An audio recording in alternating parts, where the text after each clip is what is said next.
Всем доброй ночи. Итак, друзья мои, поскольку я начала показывать вам ритуалы, у меня есть такая привычка, определенное время я дарю, насколько у меня хватит сил и времени, а потом отдыхаю или занимаюсь лекциями. Но не столь важно. По крайней мере, это остается и это нужно вам. Я вам хочу сейчас подарить один из древних ритуалов. Раз уж начала дарить древние ритуалы, наверное, несколько вот так вот друг за другом, я думаю, самое то. Это божественный жертвенный напиток эль-мадре. Буквально переводится как мать. Говорят, что прародителем этого напитка является напиток, который изготавливали друиды. И во время нашествия римлян они сбежали в сторону Испании и поселились в регионе под названием Галисия. И только местным колдунам и чародеям передали секрет этого напитка. Если помните фильм «Астерикс и Обеликс», где там они пили этот волшебный напиток, набирали сил, естественно, это немножко вымысел художественный, но основа настоящая. Действительно, друиды изготавливали определенный напиток, и он придавал силы. Может быть, сродни нашему допингу, когда человек не чувствует боли и чувствует в себе подъем сил. Все-таки идти навстречу смерти не так уж и легко и просто, да? И воинам нужна была какая-то сила, уверенность в своих силах. И вот, согласно преданию, друиды ушли от римлян, чтобы не дать им секреты своих, скажем, колдовских определенных манипуляций. Они ушли и поселились в испанской вот это вот набережье под названием Галисия. И там было очень развито колдовство. Долгое время Изабелла Кастильская, Фердинанд Арагонский боролись и с ересью боролись со всеми за чистоту веры, как они называли. Дошло до того, что изгнали из своей страны всех ростовщиков, всех евреев, всех торговцев, всех разумных людей, мавров, всех изгнали, грабили все окружающие страны, грабили свои колонии, грабили новые открытые американские земли. В общем, грабили всех подряд, везли кораблями золото, но из-за того, что они просто остановили торговлю, выгнали из страны все те народы, которые занимались сельским хозяйством, развитием торговли, промышленности того времени, да, и всего остального, и просто все это остановили. В какой-то момент был такой интересный, курьезный случай во дворце, значит, королей испанских, что испанская королева попросила сварить ей яйцо, а оказалось, что не на что купить яйцо, денег не осталось. То есть золото, бриллианты они-то ограбили, но именно денежные единицы настолько страна обнищала, одна из самых богатейших стран. Вот что значит глупая политика.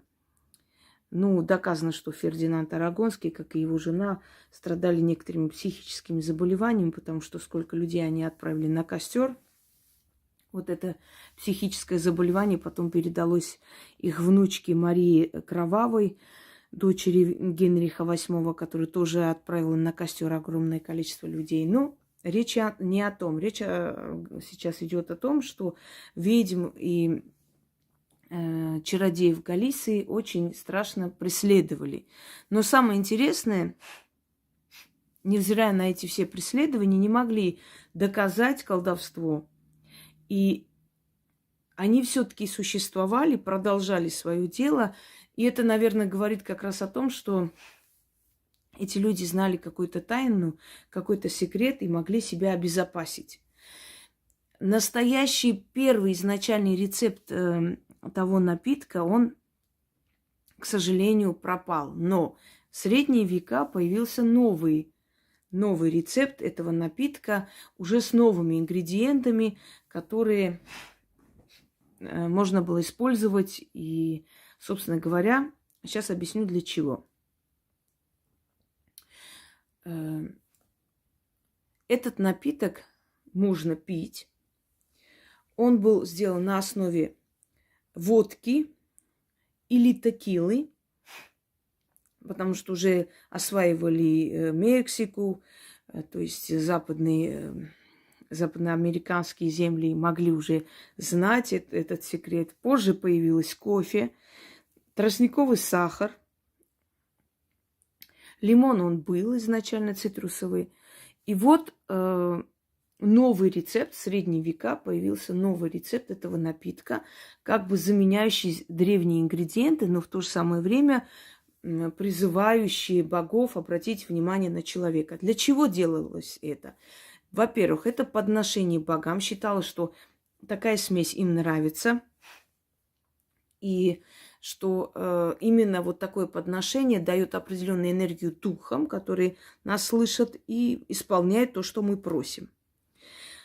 И второе, если человек выпивал этот напиток, у него появлялась невероятная энергия и прочее. Но здесь дело не только в напитке, здесь еще и дело в заклинании.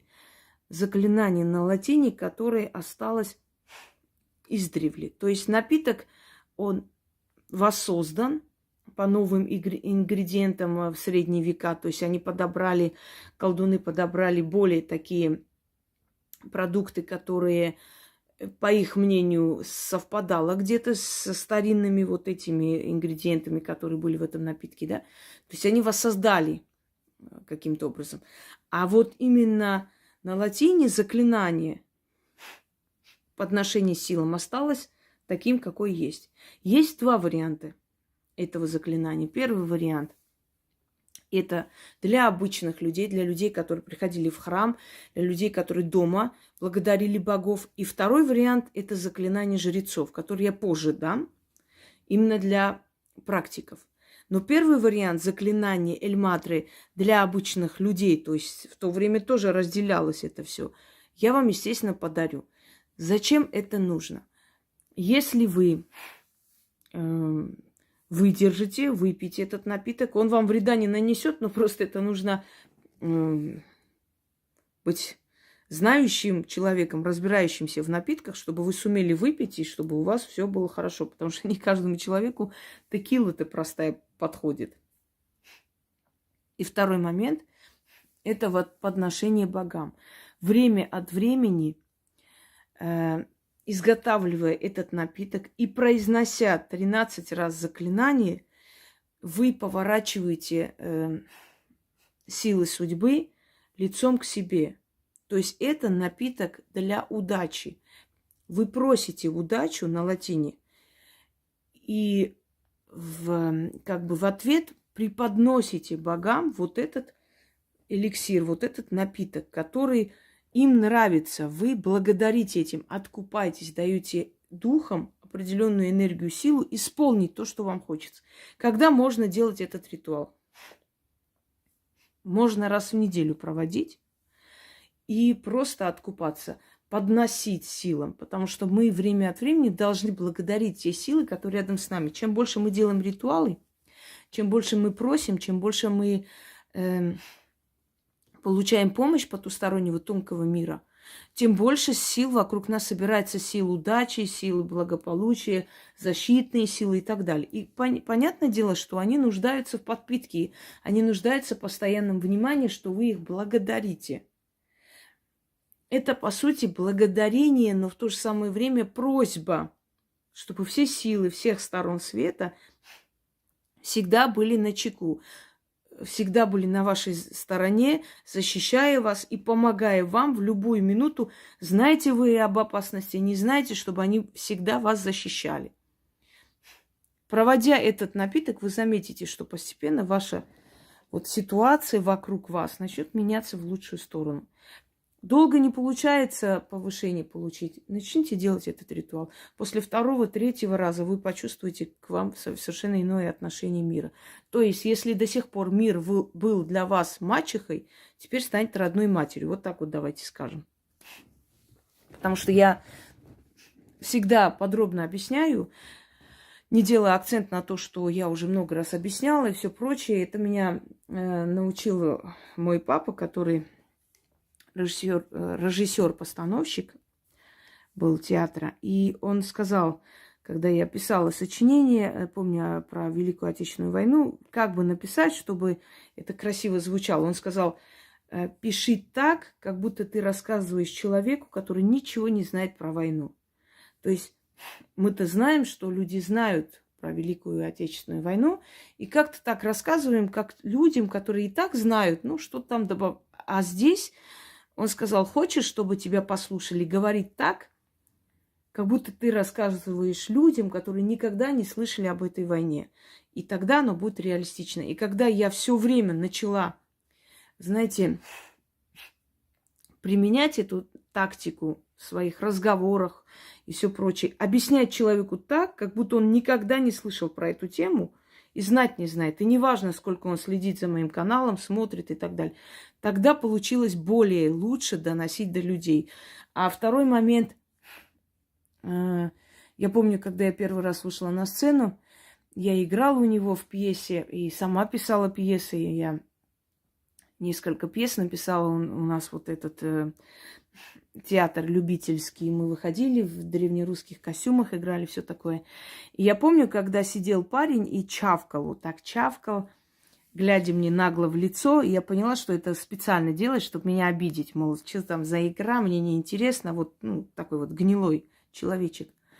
И у меня папа сказал, всегда, когда ты выходишь на сцену, нацелься на того человека, который с восхищением на тебя смотрит, и играть только для него. Больше никого в зале нет. Вот один человек, ты для него играешь, остальное тебя не волнует. И в конце будут аплодисменты. И так и случилось. Вот я по жизни иду так. Я работаю для тех людей, которые с восхищением на меня смотрят, которые с восхищением берут мои работы, и у них получается. Я не ориентируюсь на гнилую толпу неудачников, несчастных существ, у которых в своей жизни нету, занимаются моей жизнью. Чтобы вы знали, просто все вы. Я ориентируюсь на хороших людей, на благодарных людей. Я нацелена именно на этих людей. И что бы вы ни пытались делать, говорить, вообще без разницы. Это меня не колышет и никак меня с места не сдвинет. Потому что, знаете, вот эти язвительные, грязные выкрики, высказывания, эти отмечания меня на каких-то дебильных, идиотских, там каких-то там картинках и прочее, прочее, это сбить человека с колеи. Вот тот, как тот самый гнилой мальчик, который жевал жвачку, глядя на меня с ухмылкой, чтобы я, как бы вам сказать, разочаровалась, сложила крылья и как бы, плюнуть в душу, чтобы я дальше не хотела ничего делать. И я вот всю жизнь ориентируюсь на нормальных, достойных людей. Потому что я знаю, что мусор всегда будет. Если я буду ориентироваться на мусор, на вот эту вот толпу со всех кишлаков и базаров, на вот этих несчастных существ, которые понятия не имеют и в своей жизни ни одну книгу не читали, существ, которые человеку, у которого вместо головы компьютер, могут сказать, что она безмозглая, дура, ничего не понимает, глупая и так далее, вот эти существа, которые в глубине души мечтают быть мной, то я бы никогда ничего не добилась. Так что вот сейчас я вам рассказываю так, как будто вы первый раз зашли на мой канал. И я вам объясняю. Богам всегда нужно относиться серьезно, всерьез и часто благодарить. Просто благодарить. Попробуйте фортуну. Вы думаете, у меня есть время каждый день идти и просить фортуну о чем-либо? Нет, я просто благодарю. Она уже слышит.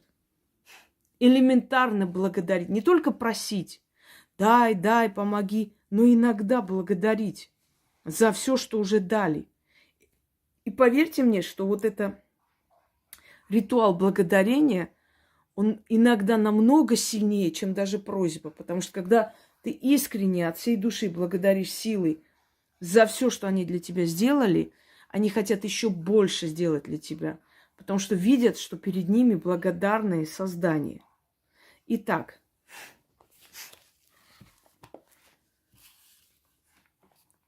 читать 13 раз я не буду, поскольку у меня памяти не хватит на телефоне. Что мы делаем, дорогие друзья? Чуть-чуть сделаю посветлее, чтобы вам показать. Значит, здесь водка. Можете взять текилу, можете взять спирт, если вы пить не будете. Тростниковый сахар. Этот напиток называется Эль Мадре. Я подозреваю, что это все-таки пришло под влиянием различных культов. Но поскольку все же заклинание на латине, понятное дело, что считаем это как бы перекрестком двух цивилизаций, средневековой и античной. И что я хочу сказать вам? Кофе, да, именно зерна кофе. Так, секунду.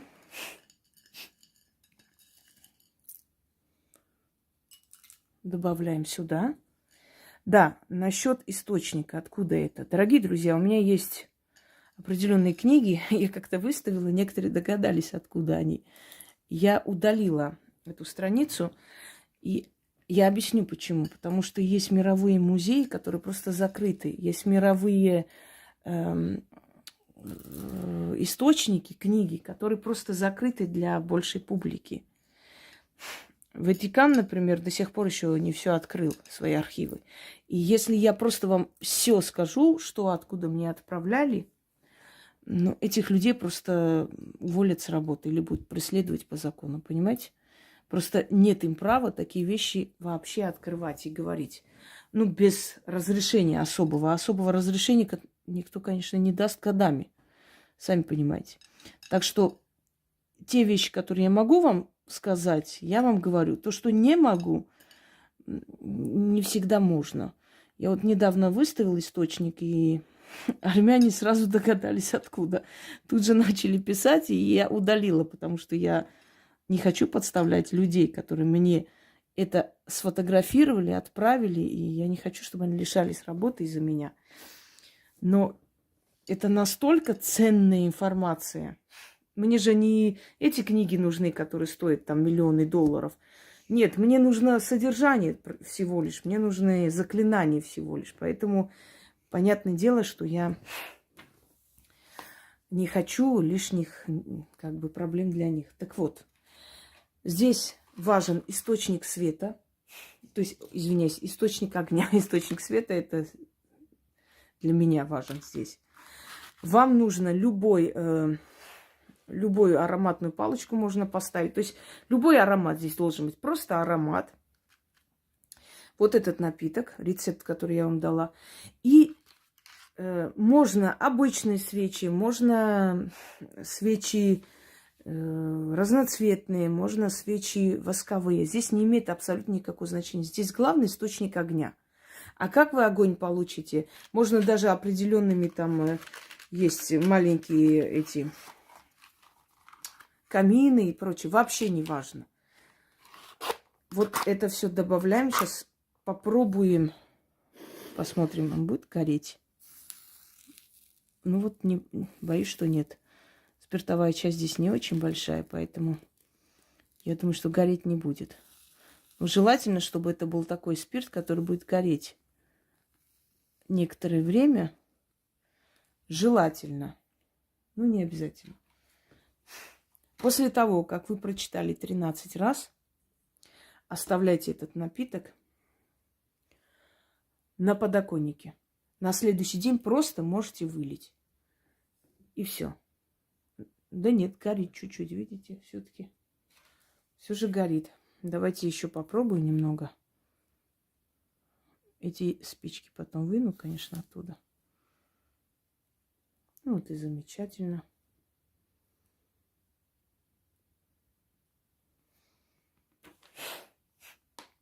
Да-да-да. Если вы будете это пить, точно такую же процедуру нужно проделать. Но еще раз говорю, учтите, пить не обязательно. Некоторые пили. Просто пили для того, чтобы набраться сил, определенной энергии. А остальное оставили на алтарь богов. Но вам нет такой необходимости. Для вас это главное как бы жертвовать богам.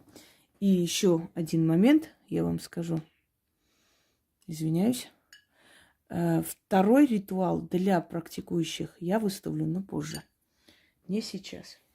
Итак, начнем. Уже сказала, для чего этот ритуал и в чем он вам поможет.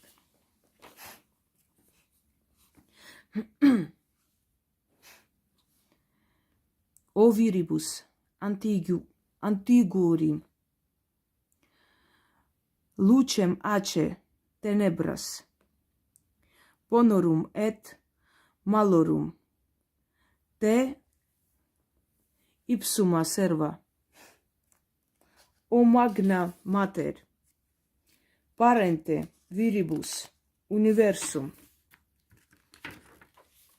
benedicat mi dabo poecem debit bona fortuna resis meridianam occidens orientem nord sudite mi ete executioni mandare et non erite. Извиняюсь, здесь просто плохо видно, поскольку слова немножко сложные. Еще раз читаю. О вирибус antiguorum lucem ace tenebres bonorum et malorum te ipsuma serva o magna mater parente viribus universum benedicat mi dabo poecem debit bona fortuna resis meridianam occidens orientem nord audite mite ete executione mandare enton erite. Это один из наречий латинь. Очень может быть, что современный латинь, то есть знающий современную латинь, поймет много слов. Хотя видоизменился язык, естественно, деформировался за века. В любом случае, узнать основное узнается. О вирибус антигорум lucem ace tenebras bonorum et malorum te ipsuma serva o magna mater parente viribus universum benedicat mi dabo poecem debit bona fortuna resis meridianam occides orientem nord audite mi ete executione mandare enton erite. O viribus antiguorum lucem ace tenebras bonorum und malorum te ipsuma serva o magna mater parente viribus universum benedicat mi dabo poecem debit bona fortuna resis meridianam occidens orientem nord audite mi ete executione mandare entone erite. O viribus antiguorum lucem ace tenebras bonorum ont malorum te ipsuma serva, o magna mater, parente viribus universum. Benedicat mi, dabo, poecem, debit bona fortuna, resis meridianam, occindes, orientem nord, audite mi, ette, executione mandara, entan erite. O viribus antiguorum, lucem, ace tenebras, bonorum ont malorum, te ipsuma serva, o magna mater, parente viribus universum, benedicat mi, dabo, poecem debit bona fortuna resis meridianam, occides, orientem nord, audite mi ete, executioni, mandare, enton erite. И еще раз прочитаем. О viribus antigorum, lucem ace tenebras, bonorum und malorum, te ipsuma serva, o magna mater, parente viribus universum, benedicat mi, dabo, poecem, debit bona fortuna resis, meridianam, occidenes, orientem nord, audite mi ete, executione mandare, enton erite. Итак, я вам все объяснила. Проведите, а результаты и перемены в вашей жизни вы сами почувствуете в скором времени. Скажу лишь одно. Человек, которому я дала этот ритуал давно, у этого человека было очень много проблем. И вместе с чистками, прочее, она проводила этот ритуал. У нее детей бесплатно взяли в различные университеты. Муж, который просто ее гнал из дома без ничего, в скором времени ни с того ни с сего передумал, абсолютно бесчеловечное существо, от которого ничего хорошего и невозможно было ждать. Он ни с того ни с сего один из квартир отдал старшему сыну, они переехали все туда жить. Через некоторое время любовница была застукана им, и он пришел, каялся, она его не приняла, но он отдал то, что у нее отобрал, а он у нее все отобрал, золото, все что угодно. Одним словом, ее жизнь все-таки стала намного лучше.